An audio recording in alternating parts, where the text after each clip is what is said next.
De 12:20 a 14, Hoy por Hoy Vega Baja, en Radio Orihuela, Cadena SER.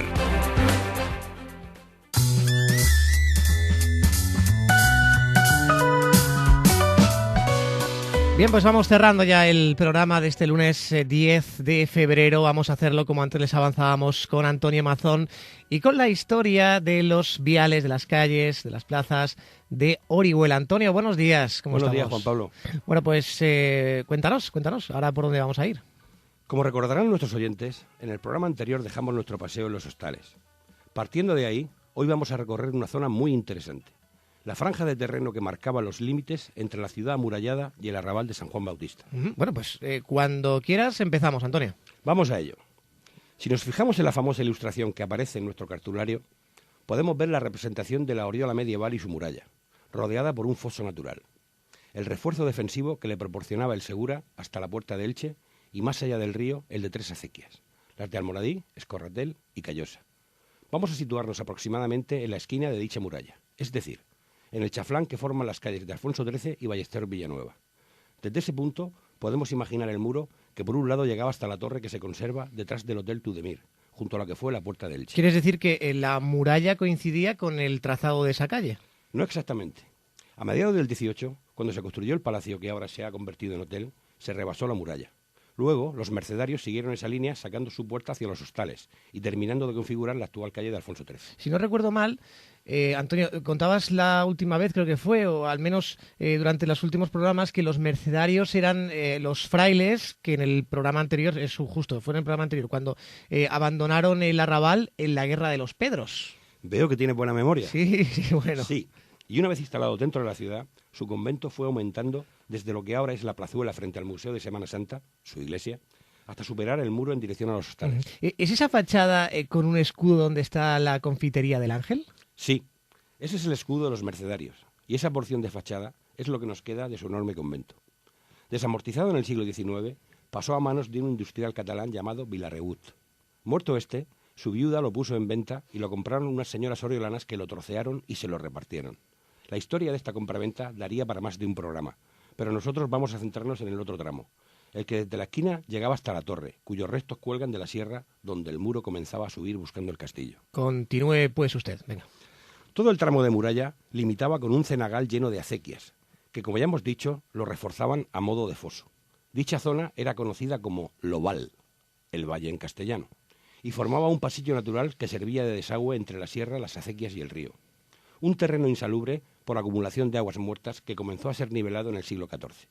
El cronista Pedro Bellot, en sus Anales de Orihuela, nos dice, y cito textualmente, que el valle de la Puerta Nueva estaba muy lleno de cieno y otras inmundicias, y no se podía limpiar por el agua que había encima, y el consejo ordenó que se vaciase aquella agua haciendo un escorredor por debajo de las acequias. Este mismo cronista nos relata cómo en 1356 mandaron al ingeniero Matías Figuerola para que lo nivelase e hiciese un escorredor. Una vez urbanizado, este espacio quedó dividido en tres sectores, que dieron lugar a tres calles, el Vallet, la Plaza de la Portanova y la Carretería. ¿Y estas tres vías, a qué calles corresponde ahora? Porque esas de verdad que no me suenan, Antonio. Vamos por partes. El primero y más estrecho conservó el nombre original, pero con un toque cariñoso, el Vallet, diminutivo valenciano de El Val. Este topónimo se mantuvo durante muchos años, concretamente hasta el mes de enero de 1879, cuando llegó la noticia del fallecimiento de Baldomero Fernández Espartero, una de las glorias patrias que aparecen en muchos callejeros de España. Orihuela quiso dejar constancia de la inmensa pena que embargaba a todo el municipio, y el ayuntamiento decidió costear un retrato del general Espartero y cambiar el nombre de la calle del Vallet por el de Calle del Príncipe de Vergara, nombre que se mantuvo durante más de 40 años, compartido con el de Duque de la Victoria, pues ambos eran los títulos que concedieron al famoso general. Has dicho más de 40 años que lo cambiaron. ¿En la República como siempre? No, curiosamente este nombre no lo tocaron los republicanos. El cambio fue anterior, en el verano de 1921, cuando el ayuntamiento quiso premiar los grandes y meritorios servicios prestados a la ciudad por Francisco Ballesteros Villanueva. Hombre, nuestro amigo el farmacéutico Ballesteros, el alcalde de los Andenes y el casino, entre otros. El mismo. Don Francisco tenía su casa en esta calle y por ello se la dedicaron nombrando una comisión para hacerle una visita y comunicarle la decisión. Hay que decir que el edificio aún se conserva, no sabemos por cuánto tiempo. Es la Casa Amarilla que hace esquina con el paseo. Y ese es el nombre que mantiene en la actualidad. ¿Cuál sería entonces la siguiente calle? Antes de pasar al segundo tramo, vamos a hablar un poco de las dos callejuelas que parten a izquierda y derecha. La que sale a la izquierda es bastante estrecha y quedó tan reducida porque permitieron a los mercedarios apropiarse de parte de ella en la construcción de su iglesia. A cambio, variaron la orientación de su portada hacia el Vallet, formando otra especie de plazuela. Es la que está frente al Museo de Semana Santa y fue reformada en 1862 por cuenta del conde de Luna, que la elevó y puso 2 escalones, alejándola así de la humedad de la zona. Comunica con la antigua Plaza de la Merced, llamada ahora del doctor Jaime Sánchez. Bueno, entonces ahora toca hablar del señor Sánchez. ¿Sabemos quién era este doctor Sánchez? Sí, Jaime Sánchez Ballesta fue un médico oriolano muy conocido por atender a los niños pobres. Pertenecía a la primera promoción de pediatras de España y era hermano del famoso maestro de obras Ignacio Sánchez Ballesta. Muchos aún recuerdan cómo, escaso de medios, era capaz de construir una incubadora usando una simple caja de cartón, algodones y una botella de agua caliente. En los años 80 del siglo pasado, el ayuntamiento decidió dedicarle la que siempre había sido Plaza de la Merced. Un detalle más. La calle que sale a Santa Lucía era un tortuoso y estrecho callejón hasta que fue alineado y urbanizado en 1855, recibiendo por ello el nombre de Calle Nueva. 6 años después, la escrupulosa comisión del nomenclátor decidió que por ser Calle Nueva un nombre genérico que nada decía, se nombrase como Calle Nueva de la Merced, para evitar que lo sucesivo se confundiese con otras nuevas calles. Y bien, ¿y ahora hacia dónde vamos? Volvamos al Vallet. Frente a la plazuela existía un callejón que comunicaba con la calle de San Juan. Primero se permitió construir en él un horno que durante un tiempo regentaron las clarisas de San Juan. Pero esta concesión tenía una condición: mantener el tránsito de personas entre las dos calles. Con el tiempo, esta cláusula se olvidó y quedó cerrado a finales del 19. ¿Cerraron entonces el paso? Sí, se comieron literalmente el callejón. Pero para compensar, abrieron otro a pocos metros. Es el que ahora se llama del 5 de marzo. Una callejuela sin entradas que hasta hace poco conservaba una bella colección de rejerías. Una calle que no tiene puertas. No, solo ventanas. Y tiene su explicación. Hasta el último cuarto del siglo XIX era parte del trazado de la acequia vieja de Almoradí. En noviembre de 1881 se cubrió la acequia y se bautizó con el nombre de Calle de Sarmiento, según rezan los libros municipales, en testimonio del grato recuerdo y consideración hacia la persona del gobernador civil de la provincia. Se referían a Francisco Sarmiento, gobernador civil que dejó el cargo por aquella fecha. ¿Y qué significa esa fecha, entonces, la del 5 de marzo? Eso me pregunté yo durante mucho tiempo. Para mí, ese callejón tenía un significado especial.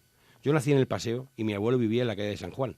Por lo que me contaron, era una especie de cordón umbilical entre mi madre y mi abuela. Pero nadie sabía explicarme el porqué de la fecha. Interesado en el asunto, acabé escribiendo un artículo monográfico llamado La noche del 5 de marzo de 1914 en la calle de Sarmiento. Pues nada, esto nos lo tienes que contar. A ver, cuéntanos qué decía ese artículo. Mejor lo resumo. La fecha recuerda una agresión sufrida por Manuel Ruiz Balarino y algunos de sus correligionarios por parte de la policía municipal y algunos matones a las órdenes de su rival político, el marqués de Rafal, líder de los conservadores. Me suena Ruiz Balarino. ¿Puede ser que lo hayas nombrado también en el tema de los andenes? Casi. El que durante un tiempo dio nombre a los andenes fue su hermano trinitario, ministro y senador. Manuel era otro de los hijos de Ruiz Catepón, con un cargo más modesto, jefe del Partido Liberal de Orihuela. Así pues, el 4 de junio de 1914 se tituló este callejón como del 5 de marzo, y cito textualmente, en recuerdo y memoria de los mártires de la libertad y de los amigos del señor Ruiz Balarino que fueron atropellados y tiroteados en aquella calle, esa memorable noche. El propio Ruiz Balarino, en solemne acto, descubrió la placa días después, y en las cuentas aprobadas por el ayuntamiento aparece el pago de 17 pesetas, el importe de la lápida que rotuló como 5 de marzo a la calle de Sarmiento. Vaya curiosa historia, entonces. ¿Por dónde vamos a ir continuando, Antonio? Vamos al segundo sector en el que quedó dividido el val, el más ancho. Una vez avenado el terreno, los pobladores se fueron instalando en este descampado, levantando sus casas entre acequias, escorredores y trastalladors, como se nombraban las compuertas o portillos. Entre los siglos XVI y XVII, las acequias se fueron embovedando, sirviendo como desagües de las viviendas. Bueno, ya hemos conocido en algunas ocasiones que esto era un poco una cochinada. Entonces, echaban las porquerías en las acequias de riego, porque parece asquerosillo, ¿no? ¿De qué te sorprende? No. El proceso urbanizador fue similar al que están sufriendo actualmente en la huerta. Las casas sin control se alinean junto a las acequias, que una vez entubadas son utilizadas a modo de alcantarillado. Bueno, pues sigue pareciendo igual de asquerosillo. En el centro quedó una especie de plaza que recibió su nombre en el año 1488 gracias a la apertura de una nueva puerta en la muralla. La coincidencia de la visita de los Reyes Católicos animó al Consell oriolano a reedificar completamente lo que hasta entonces había sido un portillo. De nuevo cito a Bellot. Hízose el portal de la puerta nueva de piedra picada y grande, en la forma que hoy está, que antes era pequeña porque en las guerras pasadas la cerraban a cal y canto, y pusieron sobre ella las armas de Aragón y Castilla juntas. Su construcción motivó que durante siglos se titulase calle o plaza de la Porta Nova, Puerta Nueva cuando se tradujo al castellano, puerta que permaneció en pie hasta diciembre de 1737, fecha en la que fue derribada por declararse en ruina. Aprovechando el espacio libre, en enero de 1862 el ayuntamiento comenzó a construir un elegante y enrejado paseo cuya obra corrió a cargo del maestro Francisco Sánchez. Se terminó en mayo de 1863 y un mes después el ayuntamiento, a petición del alcalde, acordó llamarlo Paseo Príncipe de Asturias. Pero creo que esta disposición nunca se llevó a efecto. En las crónicas locales de la época sigue figurando como Paseo de la Puerta Nueva. ¿Y cuándo fue entonces cuando cambió de nombre? En noviembre de 1896, el concejal Ferrer Lafuente manifestó la honra que suponía para nuestra ciudad la visita del ilustre hombre de Estado Práxedes Mateo Sagasta, y quedó acordado que se perpetuase la fecha de su estancia en Orihuela, dando su apellido a una de las mejores calles de la ciudad, la de la Puerta Nueva. El propio Ferrer compró las 2 planchas indicadoras de que la calle, en lo sucesivo, se llamaría Calle de Sagasta. ¿Y de verdad era una calle importante? Hasta la construcción de la glorieta era un sitio muy concurrido. Los días de fiesta la banda municipal amenizaba allí el recreo de los oriolanos. Pero el nuevo paseo, con sus bancos corridos de mármol, sus rejas y sus farolas, ocultaba en su interior una bomba de relojería. ¿Una bomba de relojería? No lo pillo. Gracias a la prensa local de 1906, sabemos que las verjas y escalinatas se habían convertido en un estorbo para el tránsito y que el paseo estaba edificado de forma que por debajo, para que continuasen circulando las aguas, tenía una especie de paso subterráneo. Un depósito que con el tiempo se fue llenando de basura y animales muertos. Una asquerosa charca de agua corrompida y cieno que despedía un olor insoportable.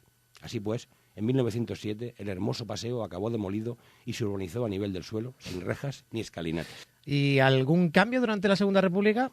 ¿Cómo no? En 1931 esta calle adoptó el nombre de Nicolás Salmerón, uno de los 4 presidentes de la Primera República. Y aquí otra vez, cambio cuando vuelve Franco. Efectivamente.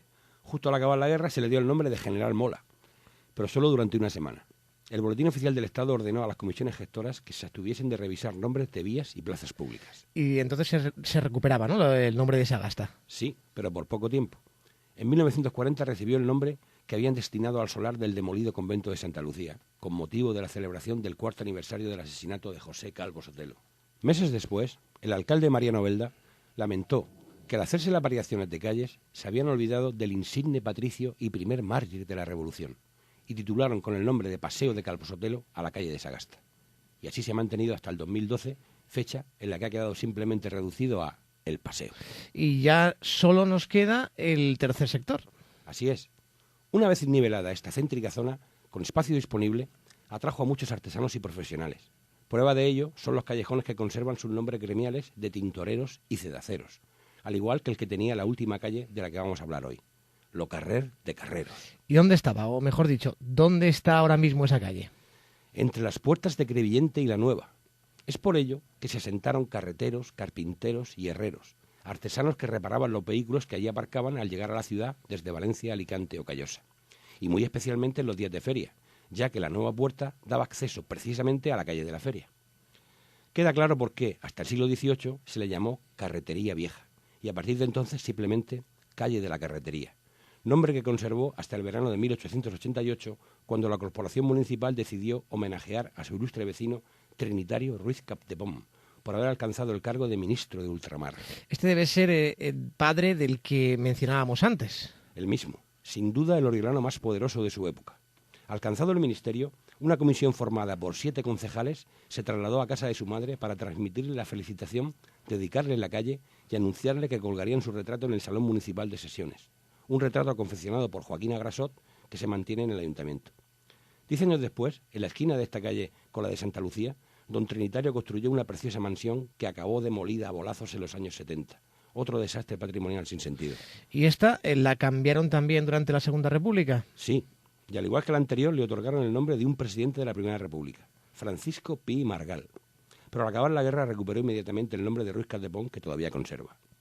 También permanecen las ruinas de una torre suspendida en la sierra para recordarnos que durante siglos aquí terminaba el recinto amurallado en la llamada Puerta de Crevillente. Una torre que fue demolida en mayo de 1891, cuando los vecinos de la Carretería y del Barrio Nuevo se quejaron al ayuntamiento de que el antiquísimo torreón de sillería, enclavado en la falda de la sierra, estaba completamente en ruinas y se había convertido en un peligro constante para personas y edificios. Sugirieron 2 posibles soluciones: su inmediata restauración o su demolición. El arquitecto municipal confirmó el riesgo que corrían y, como siempre pasó en Orihuela, optaron por la opción más fácil, el derribo. Lamentablemente. Y con esto terminamos por hoy. Lamentablemente, que esto es lo que suele ocurrir muchas veces.